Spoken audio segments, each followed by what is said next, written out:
Good morning mga sis. Ngayong umaga is magluto tayo ng paksiw na isda with okra at talong. Punta na tayo mga sis sa bahay. Ito yung aming daanan mga sis patungo ng bahay.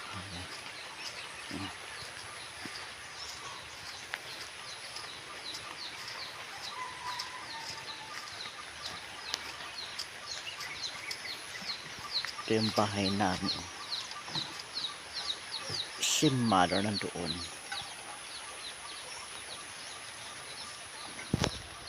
Mga sis, yan po yung ulam ni mother ngayong umaga at tanghalian.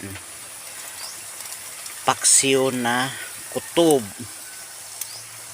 Tulog si Toy Toy. Choy Choy. Tulog dito sa ibaba ng kahoy. Si mother, ang aga-aga gumising at nag-jacket pa. Oh. Hi mother. Hi. Hi. Tingin sa camera. Pag hi, Ana. Hi. Hello mga viewers, sabihin mo. Dito ako mga sis sa likuran namin bahay, naglutso. Oh. Tapos ito yung aking paksiw mga sis, malapit ang maluto. Ulam yan ng kapatid ko, nanay ko at pamangkin ko mga sis para umagahan at tanghalian. Yan mga sis yung aking linabhan ngayong umaga. Uniforme ng pamangkin kong kaki na pantalon at dalawang puti. At kay mother, 4 na peraso at saka yung akin mga sis. O yan po yung aking. Yan po mga sis ngayong umaga yung aking linabhan. Ngayon papunta naman tayo ng DOCST para maghugas ng plato. Ngayon mga sis, nandito tayo sa opisina ng DE. Akala ko mayroon pang extension sa ng abono. Then wala kasi ako na time na yun kasi nandoon kasi ako sa Cebu mga sis. Doon ako sa Cebu din yung pagkuha ng abono. First week of September, kumbaga is Monday to Thursday yung pagkuha ng, Monday to Thursday pala yung pagkuha ng abono. Din wala ako dito sa aming probinsya. Nandoon kasi ako sa Cebu mga sis. Nandoon kasi ako sa Cebu. Din ngayon mag-antay na tayo ng ating masakyan mga sis patungo ng DOCST para doon luto ng biniglit. At nag-antay lang ako ng na aking pamangkin kung nasaan na siya mga sis. Parang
hi mga sis, good morning po sa inyong lahat. Ngayong umaga is mag-slice tayo ng taro or gabi.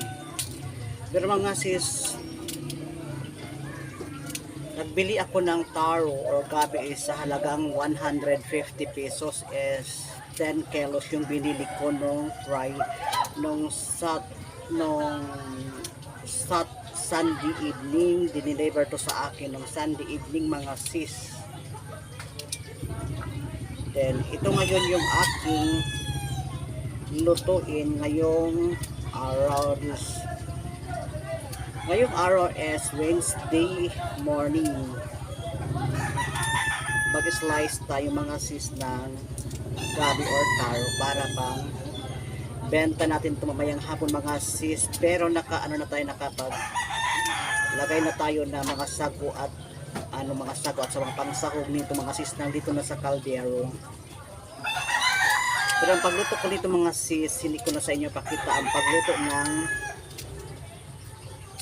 gat. Hindi na ako sa inyo mga sis magpakita sa pagluto dito kasi mahirap na kasi pag lahat ipakita ko sa inyo, medyo mataas-taas na yung aking video. Din ang partner natin mas linagyan natin siya ng kamuting kahoy ang gabi.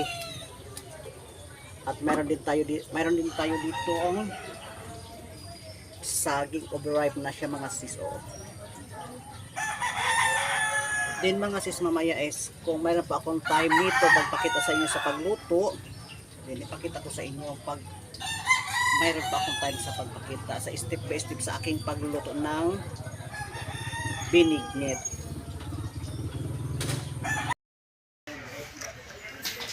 Ngayong hapon kasabay ko yung aking mga apo ano pangalan mo? Linlin. Si isa? Darlene. Hi Darlene. Hi.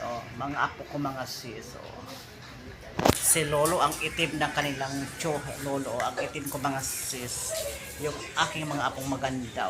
Ang ganda. Ay, hi Darlene. Hi. Ayan, very good. Ay, ang ganda.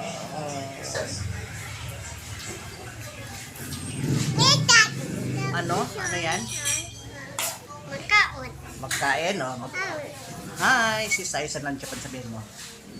Hi, sis Aiza ng Japan, sis Homie, sis Marlene Bensora, Dodong Vlog. Hello po sa inyo. Hi vlog. Hi.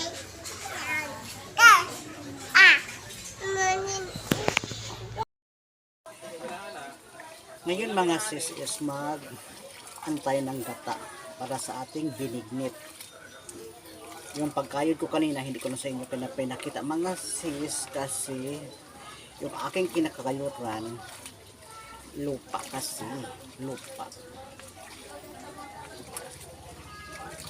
Pero yung ating binignit mga sis, kulang na lang yung gata na lang yung kulang at saka asukal.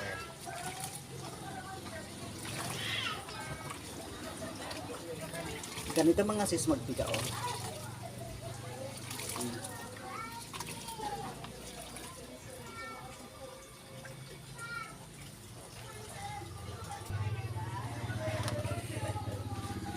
Tapos yung ating pangalawang gata mga sis, ito na atin na siyang pipigtaan naman.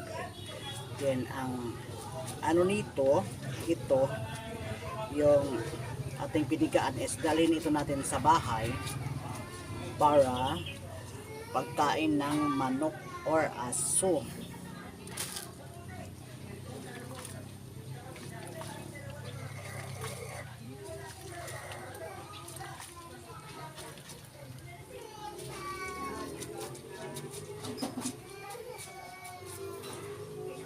Yung ating unang gata mga sis, dito na yung ating unang gata nandito na, tapos yung ating pangalawang gata is ito.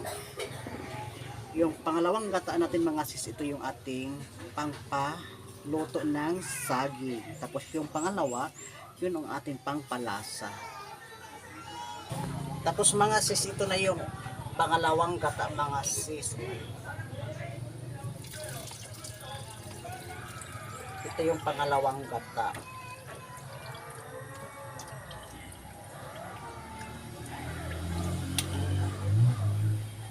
Mga sis, luto na yung ating binignit mga sis, pero yung unang gata mga sis, hindi ko na sa inyo pinakita kasi walang humawak ng cellphone mga sis. Then pagkatapos nito is lagay na natin yan siya sa lalagyan para ba ating maibenta mga sis.